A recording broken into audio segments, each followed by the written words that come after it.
Sahabat Mentari yang dikasihi Tuhan, berjumpa lagi dalam acara kita belajar bersama firman Tuhan. Mari kita bersama-sama mengingat yang lalu bahwa kita taat kepada perintah Tuhan, dan sekarang kita akan berbicara keterbukaan terhadap pimpinan Tuhan. Namun sebelumnya mari kita berdoa. Bapa di surga, Bapa yang kami sembah di dalam nama Tuhan Yesus, terpujilah namamu. Engkau Allah yang maha hadir dan hadirlah di dalam kegiatan kami ini. Biarlah kiranya Engkau urapi kami dengan Roh Kudus-Mu, baik hamba-Mu maupun para pendengar setia, dan siapapun yang mendengarkannya. Biarlah kiranya semua boleh belajar tentang firman-Mu dan diberkati oleh kuasa dan mampu melaksanakan dalam kehidupan sehari-hari. Terima kasih Tuhan Yesus, kuduskanlah hati kami. Amin. Sahabat Mentari yang dikasihi Tuhan, pada hari ini kita akan berbicara tentang keterbukaan terhadap pimpinan Allah. Dalam kehidupan kita sehari-hari tentu ada selalu yang harus direncanakan, baik itu untuk keluarga, masyarakat, atau bahkan gereja. Apapun yang kita mau lakukan pasti ada direncanakan. Nah, oleh karena itu, kalau saudara gagal membuat rencana, artinya saudara merencanakan gagal dalam kegiatan saudara. Gagal membuat rencana, artinya saudara merencanakan kegagalan. Rencana harus dipertimbangkan dengan baik, mulai dari tujuannya apa, manfaatnya apa, siapa yang penerima manfaat, dan kapan harus dilaksanakan. Oleh sebab itu, mari kita melihat bagaimana tokoh Alkitab, dalam hal ini kitab Amsal, mengingatkan kepada kita untuk terbuka terhadap pimpinan Allah dan dari siapa kita mendapatkan pertimbangan. Karena dalam pembuat perencanaan perlu ada pertimbangan atau nasihat orang lain. Di dalam Amsal pasal 15 ayat 22 berkata demikian. Rancangan gagal kalau tidak ada musyawarah, tetapi terlaksana kalau banyak penasihat. Jadi dalam kegiatan yang harus kita lakukan atau akan kita lakukan tentu direncanakan dengan baik. Seperti tadi, tujuan, manfaat, biaya, dan urgensi daripada kegiatan itu. Banyak kesulitan dalam menentukan kehendak Tuhan. Akan tetapi percayalah bahwa itu akan teratasi apabila saudara dan saya sungguh siap melakukan kehendak Tuhan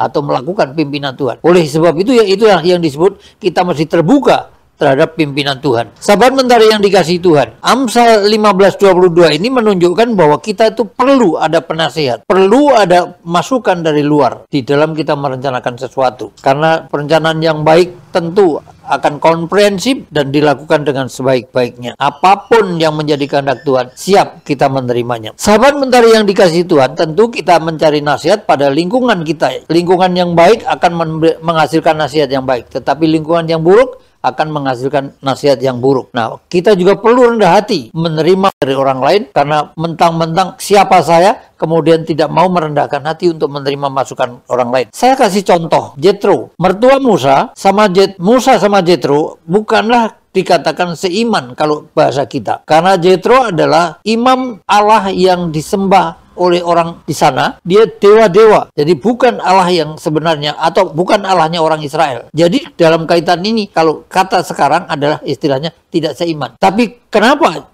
Jethro memberi nasihat kepada Musa dan Musa melakukannya? Pada saat itu Musa melakukan pengadilan dan nasihat kepada orang Israel ribuan, dan dia lakukan sendiri. Dan Jethro mengatakan kepada Musa bahwa ini kata Jethro. Musa berkata kepada mertuanya, sebab bangsa kepadaku untuk menanyakan petunjuk Allah. Nah, dia lakukan semua sendiri. Kemudian Jethro mertuanya bilang, tetapi mertua Musa menjawab, yang kau lakukan itu tidak baik. Nah, karena ribuan orang yang ditangani sendiri, maka Jethro memberikan nasihat. Namun dari seluruh bangsa ini harus juga kau cari orang yang terampil dan takut akan Allah, orang yang terpercaya dan yang benci terhadap suap. Tempatkanlah mereka di antara bangsa-bangsa itu untuk memimpin. Seorang memimpin 1000 orang, satu orang memimpin 100 orang, dan memimpin 50 orang dan 10 orang. Berjenjang, memimpin 1000, 100, 50, dan 10. Dan apa yang diterima Musa? Musa mendengarkan perkataan mertuanya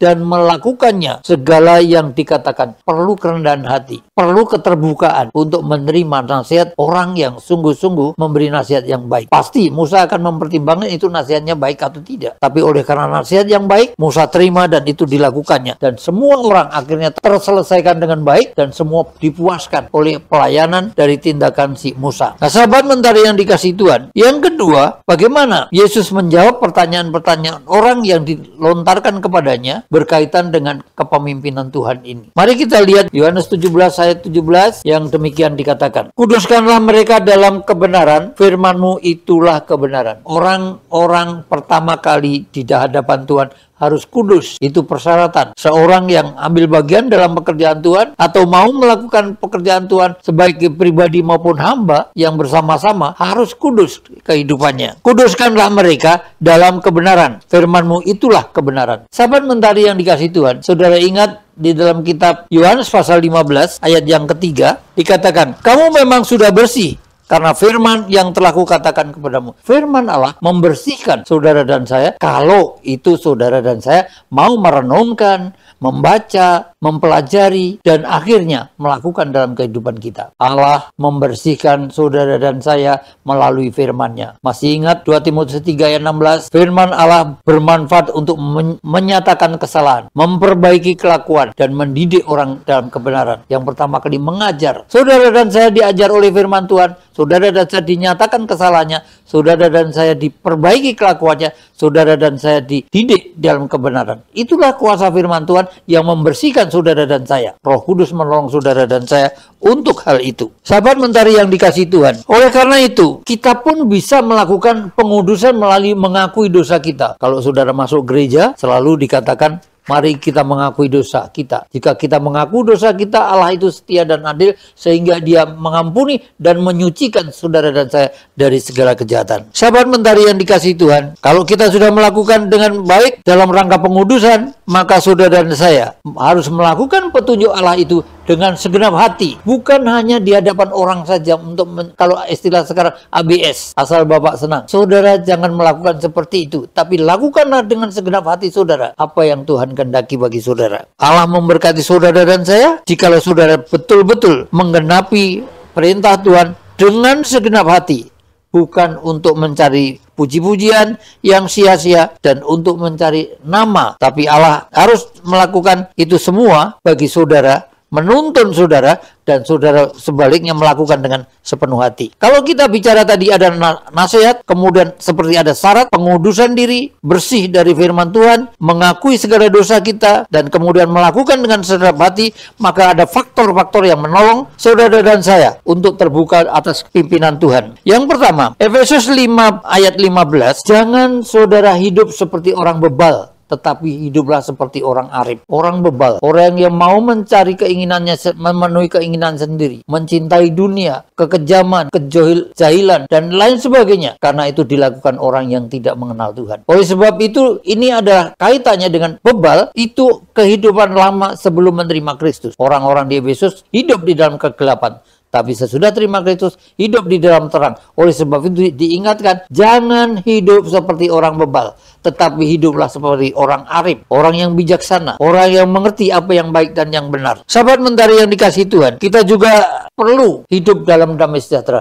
Hendaklah damai sejahtera Kristus diam di antara kamu dan memerintah di dalam saudara. Kolose pasal 3 ayat 15. Dengan begitu, kehidupan kita mengalami ketenangan, ketentraman, dan damai sejahtera sehingga Tuhan memberkati saudara dan saya. Kemudian yang terakhir adalah Roma 13 ayat 1. Di dalam kehidupan kita bermasyarakat, di dalam kita merencanakan sesuatu, kita pun juga harus taat pada aturan-aturan yang berlaku. Sahabat yang dikasihi Tuhan, kita boleh melihat sekarang masukan dari luar di samping perintah yang langsung diperintahkan pada saudara dan saya, seperti Matius 28 ayat 19, sebab itu pergilah kamu jadikanlah sekalian bangsa muridku. Itu perintah langsung. Tapi perintah yang kemudian kita dapat masukan dari orang lain seperti Jethro dan Musa tadi, untuk melakukan kegiatan secara efektif dan efisien. Kemudian kita melihat syarat-syaratnya dikemukakan Yesus dan faktor-faktor yang menolong kita untuk menemukan kehendak Tuhan itu. Bagaimana dengan kehidupan saudara dan saya saat ini? Seberapa jauh saudara dan saya menerima, terbuka dengan pimpinan Tuhan? Seberapa jauh saudara dan saya melakukan pengudusan diri sehingga siap untuk dipimpin oleh Tuhan? Dan Tuhan memberkati saudara dan saya. Mari kita berdoa. Bapa di surga, terima kasih untuk firman-Mu. Biar kiranya anugerah-Mu, keselamatan, dan pimpinan Tuhan dalam kehidupan kami boleh menguak tabir hidup kami yang tidak baik, diampuni oleh